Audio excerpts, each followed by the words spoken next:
मैं कुछ नाम गिनवा रहा हूं।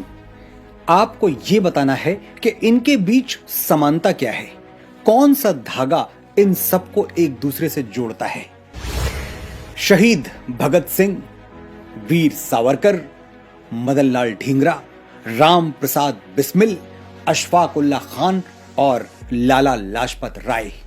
समानता ये है कि ये सब भारत भक्त थे और ये सब जिस मशाल की रोशनी में स्वतंत्रता के पथ पर आगे बढ़े, उस मशाल का नाम था महर्षि दयानंद सरस्वती।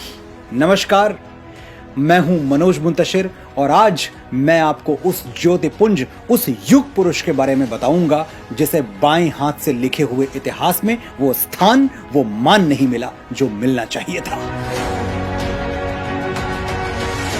दुनिया को अपना सर्वश्रेष्ठ दीजिए, आपके पास सर्वश्रेष्ठ लौट कर आएगा। आर्यावर्त उठ, जाग, आगे बढ़, समय आ गया है नए युग में प्रवेश कर। ये शब्द हैं भारत की महान ऋषि परंपरा में जन्मे श्री मूल शंकर तिवारी के, जिन्हें आज हम स्वामी दयानंद सरस्वती के नाम से याद करते हैं।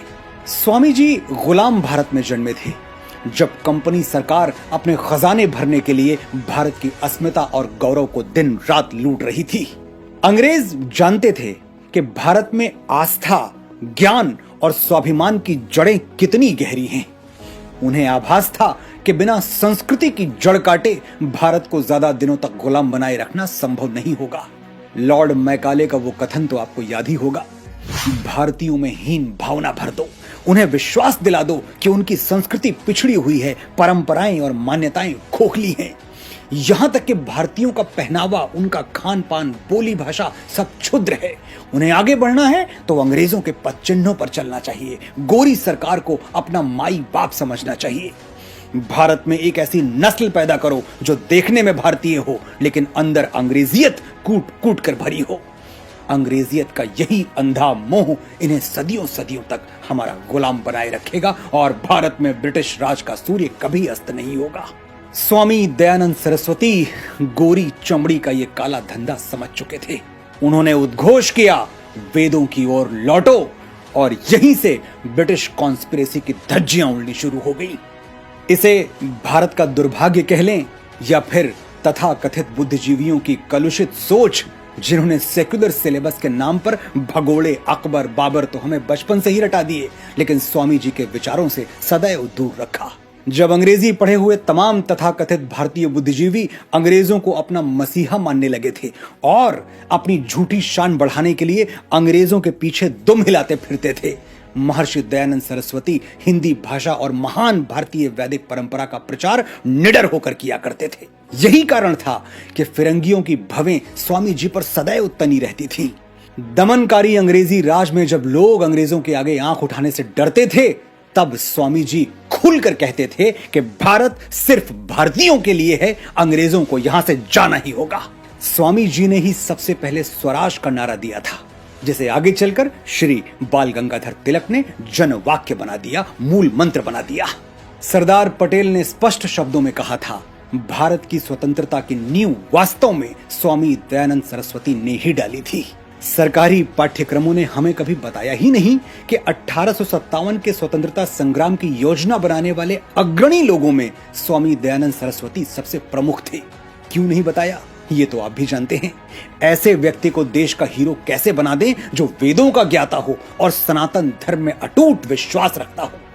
अगर स्वामी जी सेकुलर होते तो हमारे सिलेबस में उन्हें जगह जरूर मिल जाती। खैर, तब नहीं तो अब सही, मैं और आप स्वामी जी, सावरकर, बाल गंगाधर तिलक जैसे महापुरुषों को अपने मन में स्थान दें, अपने बच्चों को उनकी कहानियां सुनाकर बड़ा करें, तो वो दिन दूर नहीं जब पाठ्यक्रम बदल दिए जाएंगे। स्वामी जी का एक किस्सा सुनाता हूं।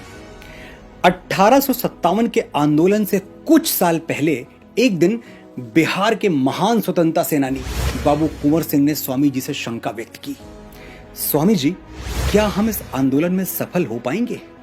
स्वामी जी मुस्कुराए और बड़ी विनम्रता से कहा, कुंवर, भारत 100 वर्षों में गुलाम हुआ है, इसे स्वतंत्र होने में भी लगभग इतना ही समय लगेगा। कुंवर सिंह ने पूछा, स्वामी जी, फिर हमारा ये आंदोलन, इसका क्या होगा? हम इतने प्राणों की आहुति क्या व्यर्थ में दे रहे हैं? स्वामी जी ने कहा, कुंवर, स्वतंत्रता सस्ती नहीं मिलती। अनेक वर्षों तक असंख्य प्राणों की आहुति देनी होगी। संघर्ष की एक लंबी प्रक्रिया से गुजरना होगा। हम तो बस वो शुरुआत कर रहे हैं जो आज तक किसी ने नहीं की। कोई तो सूद चुकाए, कोई तो जिम्मा ले उस इनकलाब का जो आज तक उधार सा है।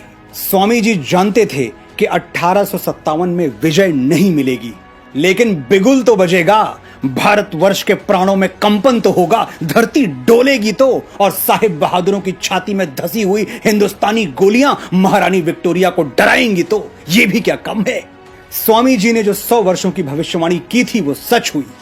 1947 आते आते क्रांतिकारियों ने अंग्रेजों के पैरों तले से भारत की जमीन खींच ली और लाद दिया उनका सामान ब्रिटेन जाने वाले पानी के जहाज में।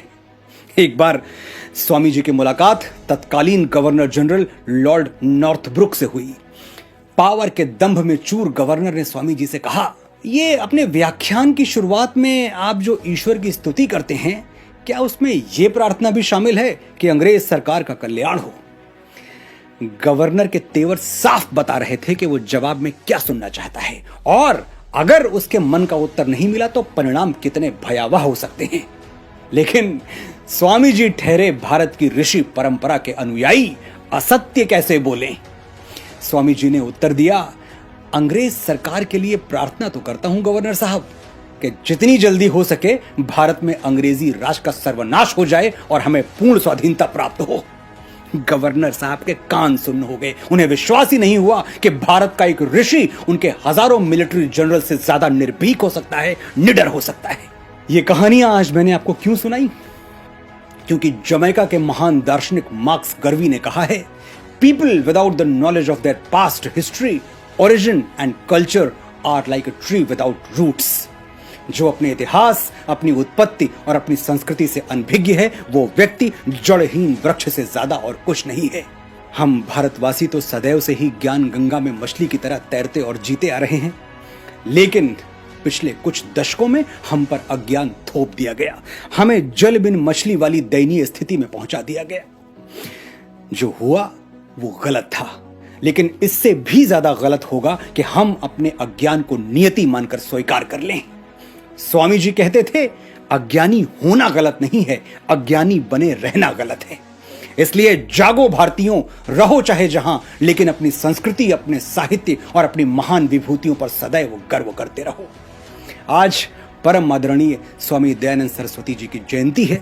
सोशल मीडिया पर पोस्ट करें, यारों दोस्तों से इसकी चर्चा करें, घर परिवार में बच्चों को बताएं कि आज का दिन कितना शुभ है और क्यों शुभ है। हम अपने महानायकों को जीवित रखेंगे, तभी हमारा भारत जीवित और जागृत रहेगा। आपने इतने धैर्य से मुझे सुना, आभार।